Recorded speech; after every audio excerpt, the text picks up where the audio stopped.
السلام عليكم ورحمة الله وبركاته. والصلاة والصلاة على النبي وعلى آله وأصحابه وأزواجه أجمعين. أعوذ بالله من الشيطان الرجيم. بسم الله الرحمن الرحيم. أما بعد. Alhamdulillah, welcome again to our next session in the Sunnah workshop. We started yesterday with Sheikh Jamal Zarabozo. He explained a few of the basic concepts of the Sunnah, and we will continue in this topic. He will give again, and then learn the problem. He will speak for about half hour or so. It's a workshop. Oh, okay, I'm sorry, it's a workshop. So he's going to surprise us, that means. And again, any questions, please try to keep the questions related to this topic, in order that we don't diverge too much. Okay, alhamdulillah, and now for the Jamal. Bismillah ar-Rahman ar-Rahim. Alhamdulillah. Alhamdulillah, wa salatu wa salam ala Sayyidina Muhammad wa ba'd. First of all, me more Brother Salim has the energy that we had yesterday, so I'm going to keep my minions to a minimum today. Inshallah, let's begin with some basic points about the Sunnah.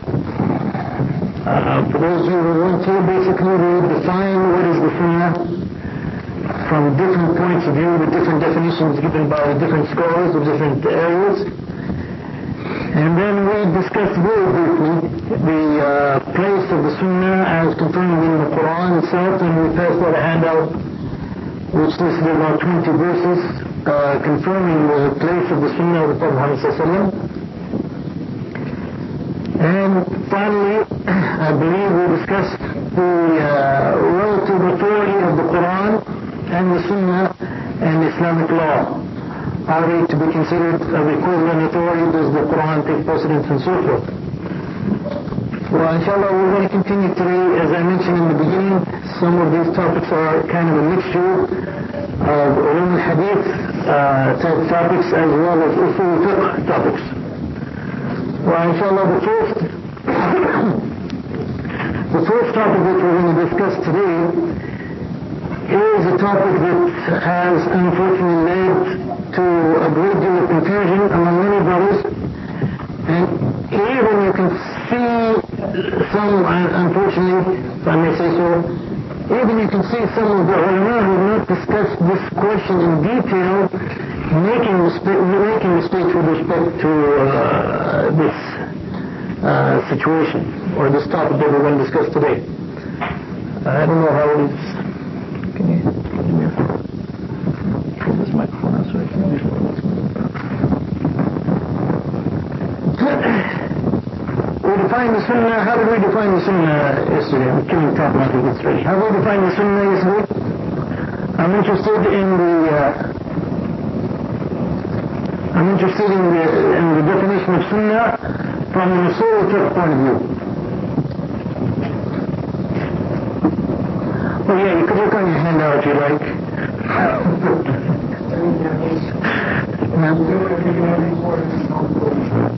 So usul point of view. Usul fiqh is study Sunnah from the point of view of what is and what isn't a legal authority in Islam. Right? How did they define the Sunnah? Quickly. You guys always at the beginning of this, so shall I get into it? How do we define the Sunnah? It's on your handout. Second box, to the left, to the right, whatever. Okay, statement, actions, and tacit approvals of the Prophet Muhammad ﷺ. Now the confusion for some people comes up with respect to the actions of the Prophet Muhammad ﷺ. Was everything that he did, are we supposed to do it? What was the question actually? But you say no? Okay. If the answer is no, then how do we know? We just said that the Sunnah is an authority in Islamic law. And we define the Sunnah as statement, actions, and tacit approvals. Now you're telling me that we don't have to do everything he did?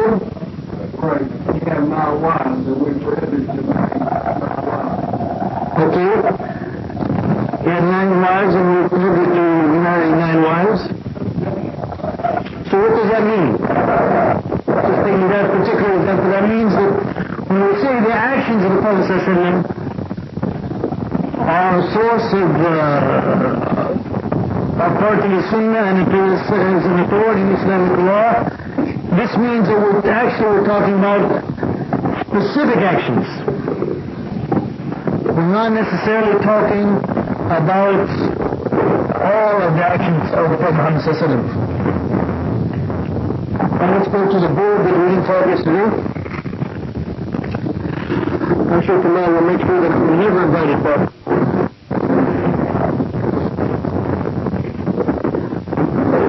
If we take the actions of the Prophet Muhammad ﷺ,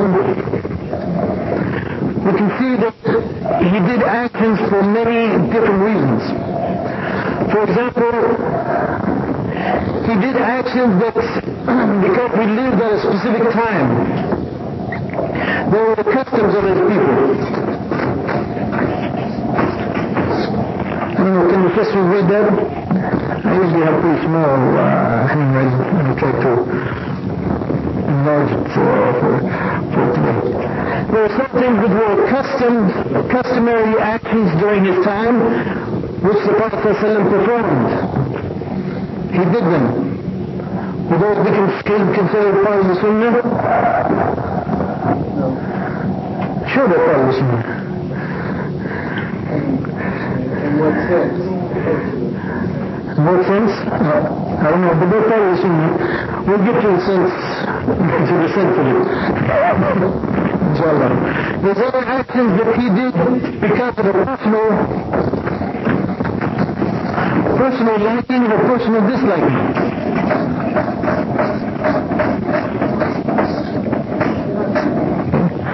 Because of a personal liking. For example,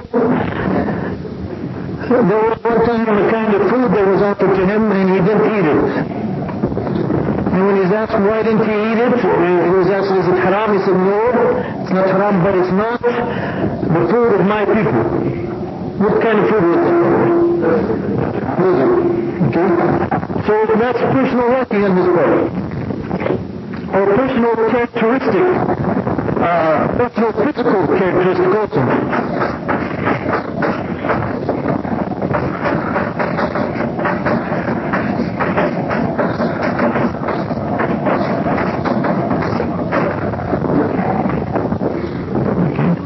For example, the way you work necessarily. Okay? He used to work quickly. Does that mean that we are supposed to also walk quickly when we walk? No? Yes? Okay, what else? As the brother mentioned, there were some laws that were specific for the Prophet Muhammad ﷺ, or some acts that were specific to him.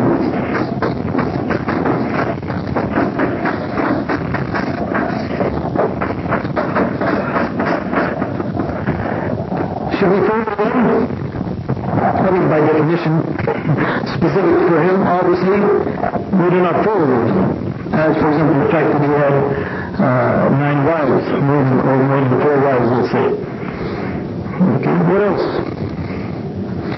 There's actions that he did in response to a command from Allah subhanahu wa ta'ala. For example, in response to a Quranic command, to a Quranic verse. Okay?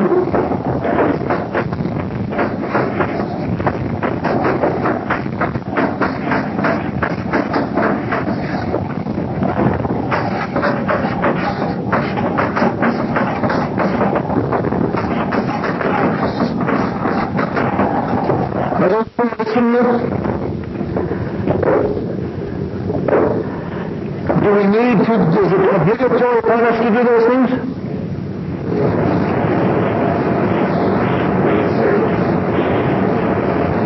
How do you say it?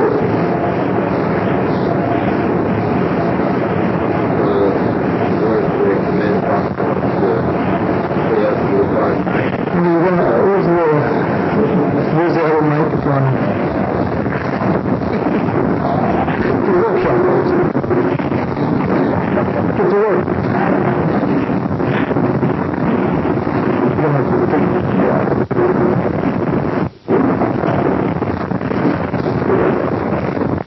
Same problem.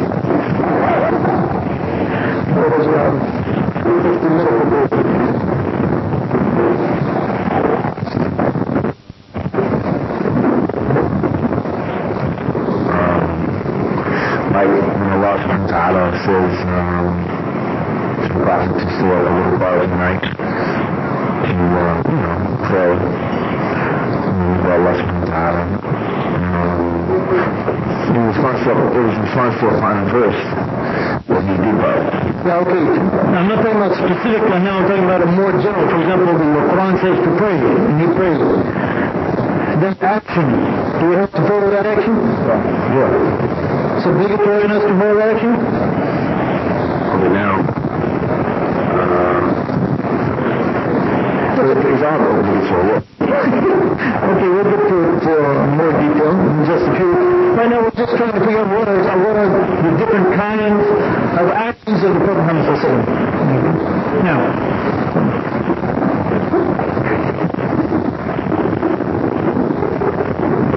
Ronnie is much better at this than you are. No, now for the correct way, correct me if I'm wrong, what the Prophet Muhammad sallallahu alaihi wasallam had his personal sunnah, Tasha Riyat and Tasha Biyati, which is obligatory sunnah and his personal sunnah. We followed, is that correct? There might be something correct in what you said, but it's not a good enough division of his acts. So what we're going to do is much better. Inshallah, when we get to the end. We're going to look at all other types of actions, and then finally we get none of the above.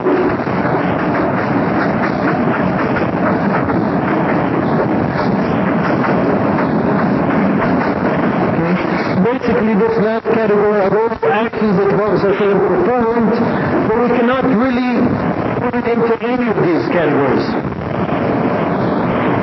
Okay? Now, how do we deal with the actions of the Prophet Muhammad? If you go to the handout from yesterday, and some more were given today,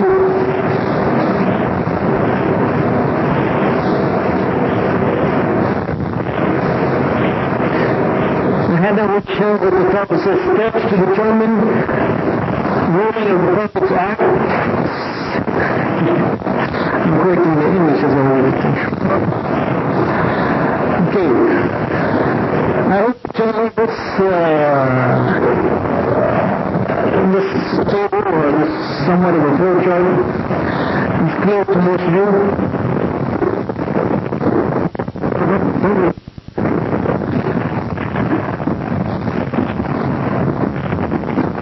Okay, the first step, I want to know whether or not how to deal with an act that the Prophet did, whether or not we should follow it, or whether it is something we should follow or not. First of all the acts,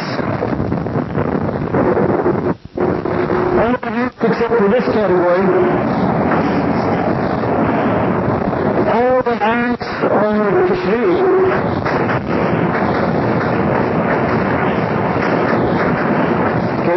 All the acts of tashri'. What I mean by that is that they all have validity and all mean something with respect to Islamic law.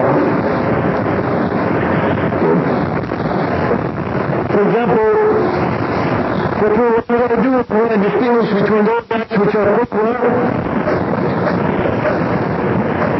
and those acts which are,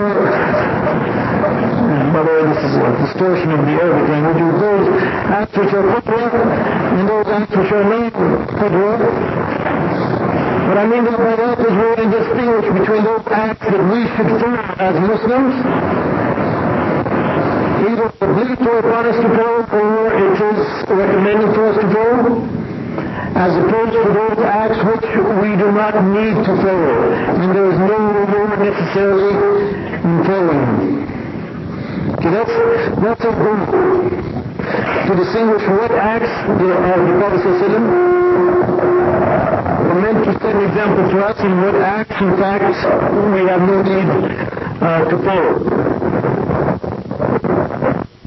So the first step, now I'm going to the handout. I hope, inshallah, most of you have one. So as I didn't say, I hope you all have one, because I know that's probably not the case. So the first step It says, look to see if the action was one that the Prophet ﷺ did out of natural disposition, or one of custom, or one of a worldly purpose. Okay, for example, he used to ride a camel, he used to wear certain type of clothing, he used to do many actions during his time which were related to the custom of that time. Now, if that's the case, if an action is of that nature, then as it says, if so goes the box on the right, then in general the action is not considered to be a qudra. In other words, it is not necessary for us to follow it, nor is there necessary any reward in following it. But it simply points to the act, simply points to the fact that the act is permissible. That's what I mean here when I said that all of the acts are tashri'. In other words, with the exception of this one, all of them at the very least show that the act that the Prophet ﷺ did was permissible. And permissible is one of the rulings of the Sharia. Either something is obligatory, or it's forbidden, or it's liked, or it's disliked, or it's permissible. If you say something is permissible, you are making a ruling from the Sharia. So the fact that the Prophet ﷺ did these things means that at the very least they are permissible. Okay, anything the Prophet ﷺ did with the exception of this category, at the very least they are permissible. But again, the question is, fine, they are permissible, but should we follow them? Is it recommended for us to follow them? Or is it even obligatory for us to follow them? Now the first category, those acts that he was naturally exposed to, for example, the fact that he didn't like lizards, doesn't mean that we don't have to, doesn't mean that also we should not like lizards. And if we do dislike lizards, there's no reward for that. Or if he did, for example, something out of custom of that time, such as riding a camel. This is part of the acts that show that riding a camel is permissible, but in fact, that kind of action is not necessarily, or it is not qudwa. Is that first box clear? Any question about that? First category, the first kind of thing you were looking at?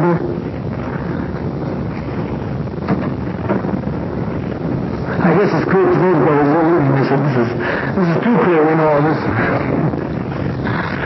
Any questions about that? Okay, this is an area where, as I said, a lot of brothers get confused. They say that, for example, the Prophet ﷺ sat this way, he ate this way, he did that this way, he did that this way. All of these are Sunnah, we should do them. That's not necessarily the case. You have to distinguish between the acts that he did that are meant to be examples for us to follow, and the acts that simply show permissibility, and there's no proof in the Qur'an or Sunnah that we need for them. Take the second box.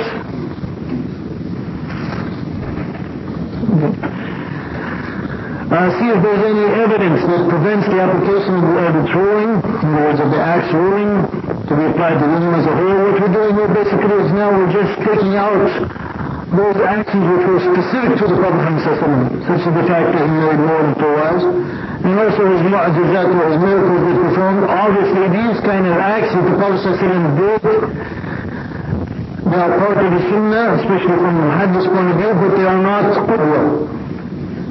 In other words, we are not expected, nor should we follow those acts. For the third step, see if the action is an explanation of a revelation or the implementation of a revelation.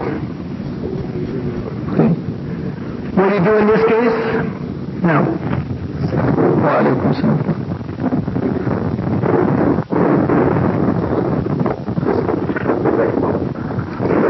If one of knows more than 4, I think Allah did not permit him to marry more than 4. The marriage of more than 4 was already the tradition of the Arabs before this verse came to tell them that only 4, up to 4, is the maximum. So it would be 9 of 9, or 11, or 10. The 9 of more than 4, that was before the revelation of the verse of the 4. As a matter of fact, even though the Prophet alone has number of privilege as all of us would have to 94, since Allah told him that these ones you have now, if they are all bad, for example, you can't have money even one after that. So it's not a wishes from Allah subhanahu wa ta'ala to tell him,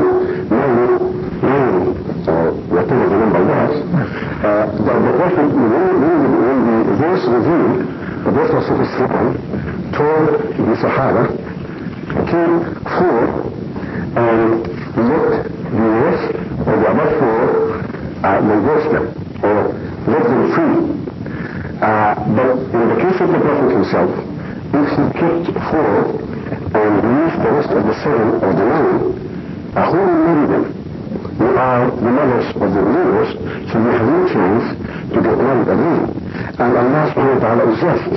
So that law of the 4 only, and release the rest of the Prophet advanced, is only for us, but is not for him, since if he divorced some of his wives, we have no right to get married again, and that's why Allah let him keep him at the yard.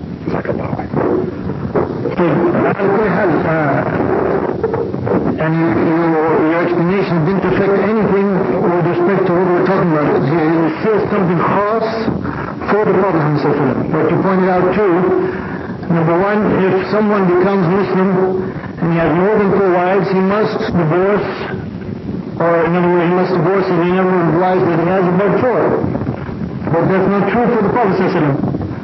That this is a special case for him. Similarly, if someone has 4 wives, he is free to divorce them, or if they die, he is free to remarry them. That wasn't true for the Prophet ﷺ, as the brother mentioned. He was not allowed to marry any after that. So these are actions which are khas or particular for the Prophet ﷺ, and they are not applicable for us. Step 3, as I said, if the Prophet ﷺ is implementing a revelation, you have to look to what kind of command it is implementing.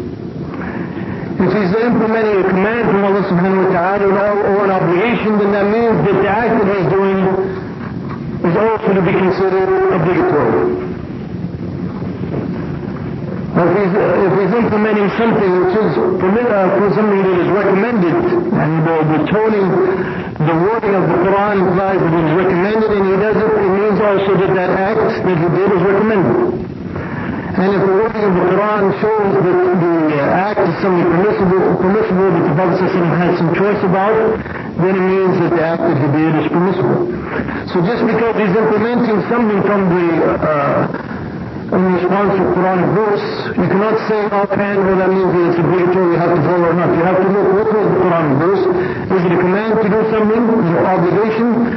Then his fulfillment is the fulfillment of an obligatory act, and his act is obligatory for us too. Otherwise, if it was simply recommended, then it's also recommended for us, and so on. Step number 4, this is regarding another type of act of the Prophet that we didn't mention here. Basically, sometimes he would do an act while waiting or before receiving revelation. And then, of course, the ruling there is you look to see whether the revelation confirmed that act that he did or changed that act, and the final ruling is according to what the revelation said. Step 6 and 7, by the way, we're not going to worry about because we will go into too much detail to discuss them. But the important one is step number 5, because step number 5 covers a large number of the actions of the Prophet ﷺ. And those are what I call here this none of the above category, where the Prophet ﷺ did something, and yet we cannot really place or we cannot really find any source. We cannot say necessarily it was a custom, or that he did it because of personal life and so forth. In this case, we look to see how the Prophet ﷺ treated that act. If he considered it, for example, obligatory for himself to do that act, then we should consider it obligatory for ourselves also. If he did it sometimes and sometimes he left it, in other words, he treated it like it wasn't obligatory, then, or in that case it would be like recommended, then we also treat it as recommended. If we have some sign that the Prophet ﷺ did it sometimes didn't do it, he didn't order or recommend his followers to do it and so on, then we treat it as something similar, something simply permissible. If we cannot determine which of those cases, whether it was something considered obligatory, recommended, permissible, then the majority of the acts of the Prophet ﷺ were done to please Allah subhanahu wa ta'ala. So if we cannot categorize it, then we have to assume that the act was something done to please Allah subhanahu wa ta'ala, so therefore it is considered recommended for us to also follow that same act. Well,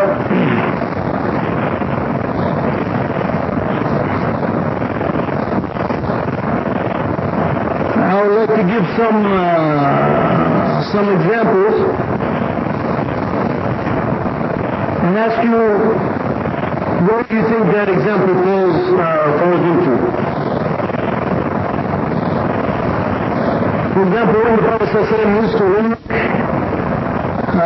it was the sunnah not to look around, but to walk looking straight. Would that be a sunnah that we should say is something for us we should follow? Also when we walk we should do the same?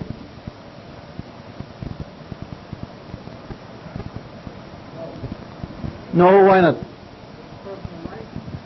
Okay, most likely it seems like that was his own personal like, the way that he walked as his physical characteristic. He used to walk fast, and also when he walked he would not look around. So therefore it is not considered qudwa that when he walked that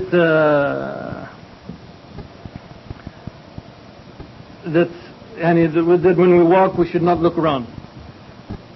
But what about when he slept? He used to breathe out heavily.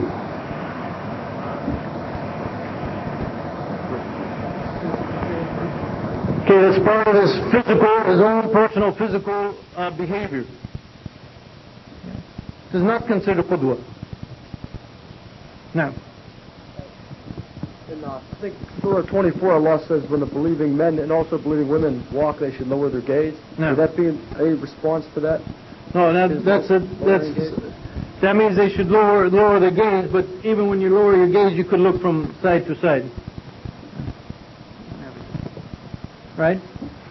Now, for which? If I'm walking in the traffic in the street, I have to look right to left to see the safety of my crossing the road.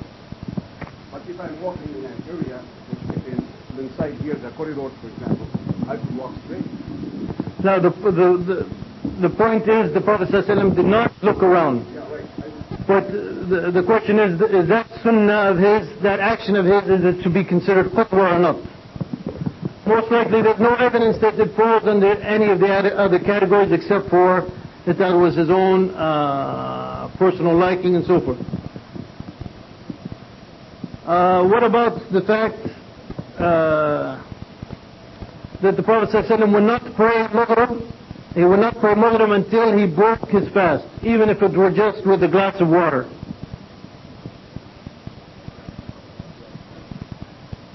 That would be considered qudwa? Why?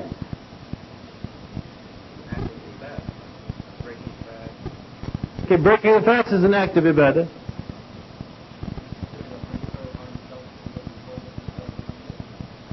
There's no sign of that, I would say. Of course, I know the conclusion that I want to reach.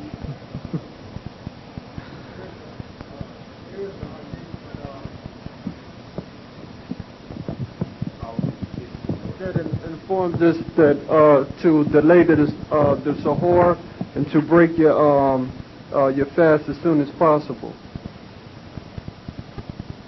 Pardon me? I'm sorry.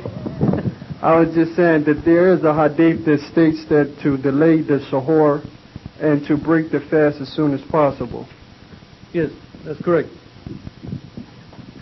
So if you take that wording of the Prophet ﷺ and put it together now with his action, you'll come.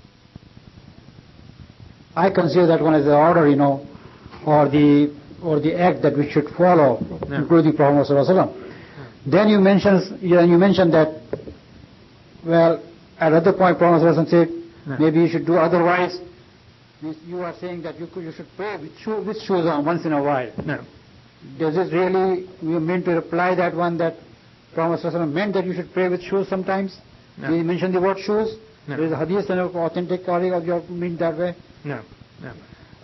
If your shoes have any kind of impurity, Which they do. if your shoes have any kind of impurity, they have to be removed. That's the hadith of Jibreel. He didn't remove his shoes because they were shoes. He removed his shoes because they were impure, and he told the Sahaba, why did you remove your shoes?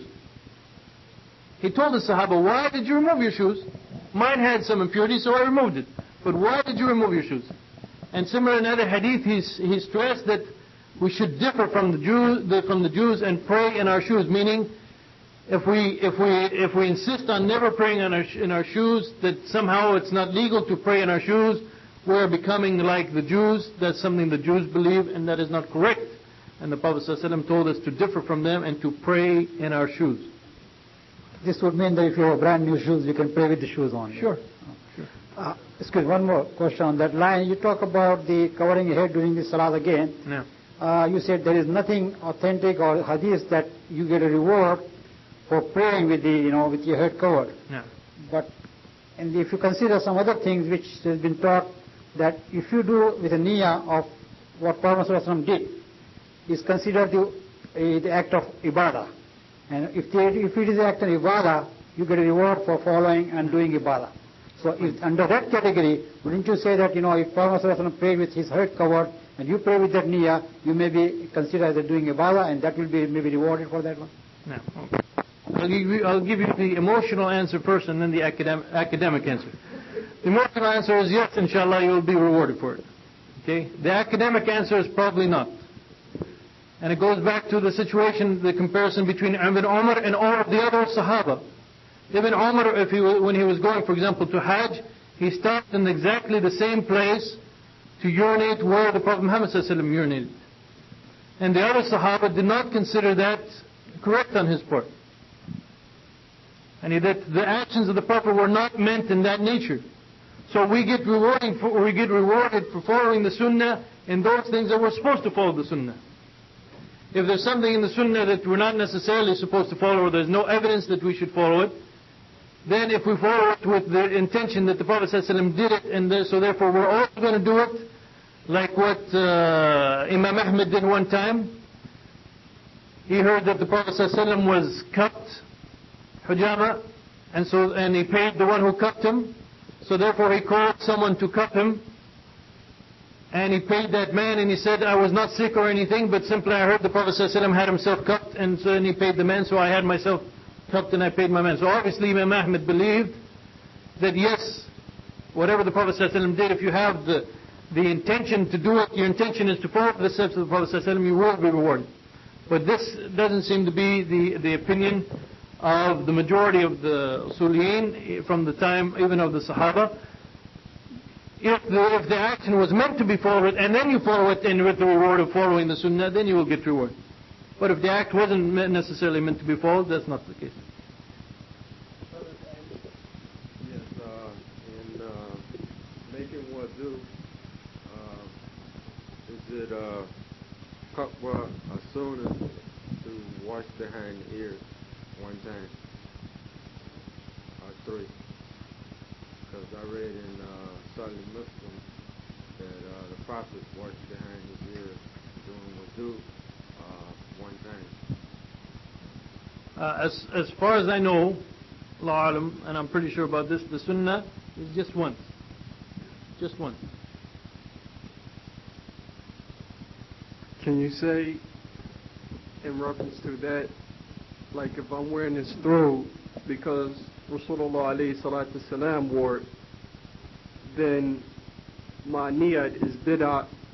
But on the other hand, if I say I'm wearing it because Allah subhanahu wa ta'ala commands the children of Adam, when they come to the masjid, take their best zinat, and one of the explanation is that they must cover their private parts. So if I say I'm wearing it because this covered my private parts, then I'm fulfilling the commandment of Allah. But if I say I'm wearing it because this is something that they wore, and I think I'm getting closer to Allah, or the same thing wearing the red sandals that was made in Yemen that Rasulullah alayhi salatu salam wore, then can my niyat become bid'ah?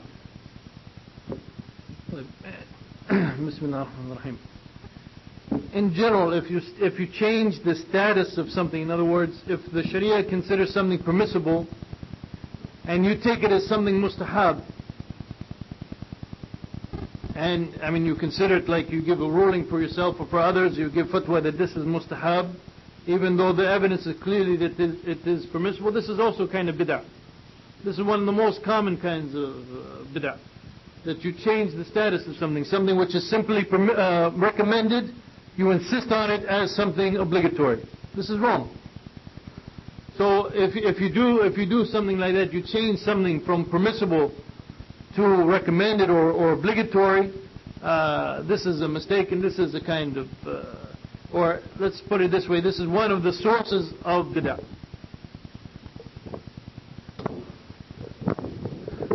Going back to this shoes affair, I just want to clarify that point by my understanding to you, then I'll ask you if you can agree or disagree with my understanding. Is that particular hadith is from Bukhari. I know I read that several times, and that hadith says that Prophet ﷺ had stepped on before coming over here on some feces, and that's the impurity was, feces in the shoes. But he didn't know about it.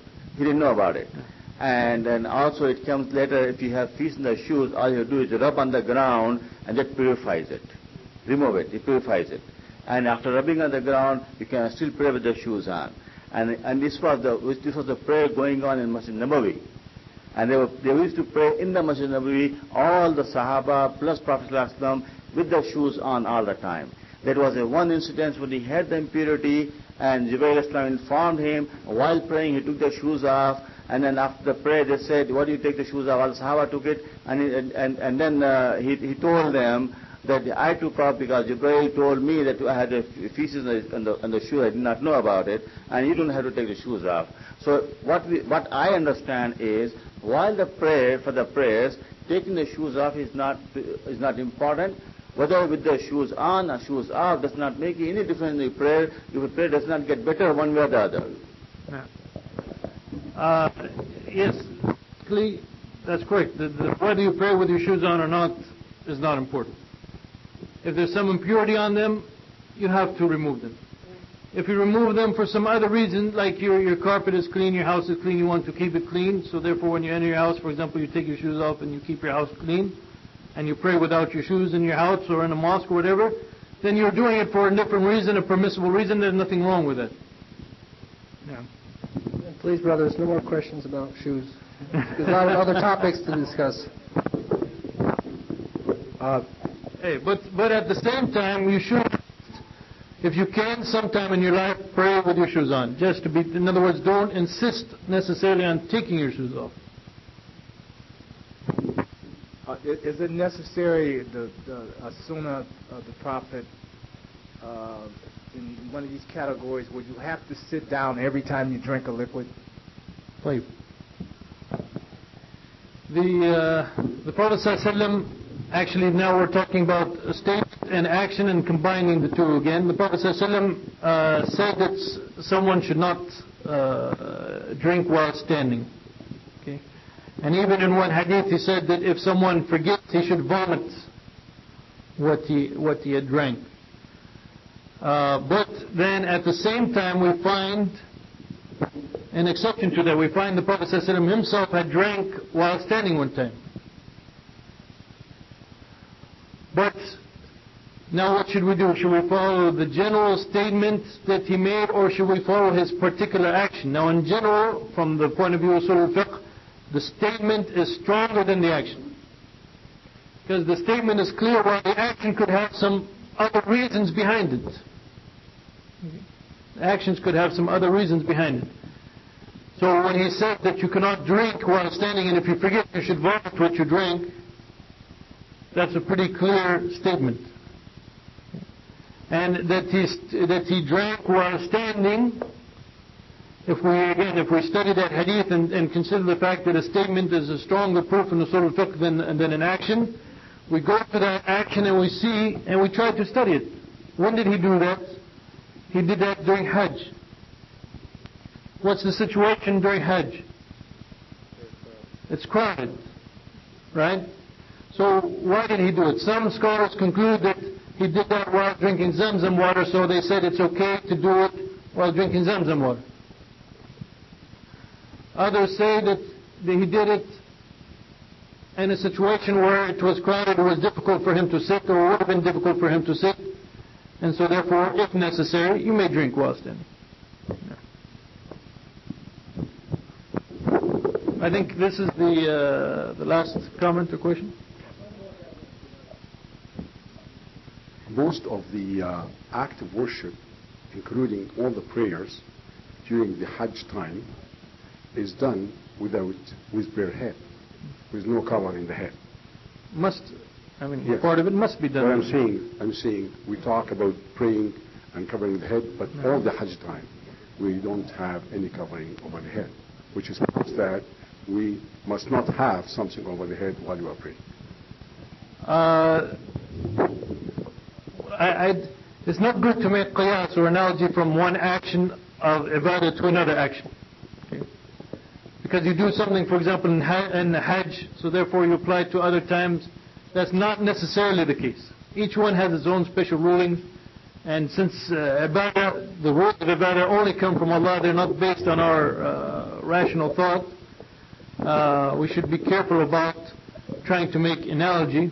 What we can say, though, is for sure during the Hajj, the head is to be uncovered. That much we can say for sure. You said one more over here? Excuse me, can we have any questions for the sisters, because they didn't... Did the sisters have any questions? I guess the mailman is late this session, He didn't bring up any... I don't think they had any. My question was in reference... Pardon me? Is there a question? You have a question from them? You have a question for them? This is like the group that used to fabricate hadith and say we're not fabricating lies against the Prophet ﷺ, we're fabricating lies for the Prophet ﷺ.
The fatwa is not a fatwa. I mean, it is a hadith of the Prophet ﷺ that during the Hajj the woman is not supposed to wear a veil or gloves. Okay? The Prophet ﷺ said that. And by the way, this is another proof or evidence that they used to wear a veil during that time, if you refer back to the earlier lecture. But we find in the statements of Aisha and the statements of Asma bint Abu Bakr That this doesn't mean that they used to go in front of the men with their faces uncovered, but they used to, if there were no men around, they used to ride or walk with their faces uncovered. And then when men came close to them, they would pull their gown. They would not wear niqab or veil, but they would pull their gown over their face so they could not be seen. If the woman can do that without, and I think the reason why you have that situation now where men and women, for example, make tawaf at the same time, and the women make tawaf without covering their face even though there's men around, is I think it's basically just because of hardship. You cannot possibly, with all the people who are making Hajj nowadays, I don't think, Allah Alam, you could arrange it, or you could ask that men and women go at separate times somehow. I think it would be much too difficult. And similarly, it will be a hardship on the woman for her to always be covering her face because of the men are around. And I think that's why it's being done now, just because of it is considered almost a case of durura. Yeah. Excuse me, Let's get this question. If your daughter is in her preteens but not yet reached puberty, must she still wear hijab? But it's not related to the topic. This is a question, inshallah, for Ali Hassan al-Halabi. Okay. there was a piece of paper that had a series of questions for the sisters, and is it still up there? No. The questions from the sisters will be answered in due time. I mean, there is a session for it by, inshallah, Sheikh Ali Hassan al-Halabi. This is the decision of Brother Kamal Najib. Please don't one hold me responsible for it. Okay, alhamdulillah. We're going to end this session. As we said, this was particularly about the Sunnah and the different aspects of the Sunnah. As we have listed, the next session, as far as I know it hasn't been changed, will be in about 15 minutes at 4 o'clock with Sheikh Ali Al-Halabi. It's going to be totally devoted to questions and answers. So we'll hold on some of these other questions and we'll bring these other ones up. And any questions you have, he'll take questions on any topic. And it won't be limited to a particular issue of the Sunnah or the Qur'an or something like that. Jazakallah khairan. Jamal Zarabozo. Assalamu alaikum wa rahmatullahi wa barakatuh.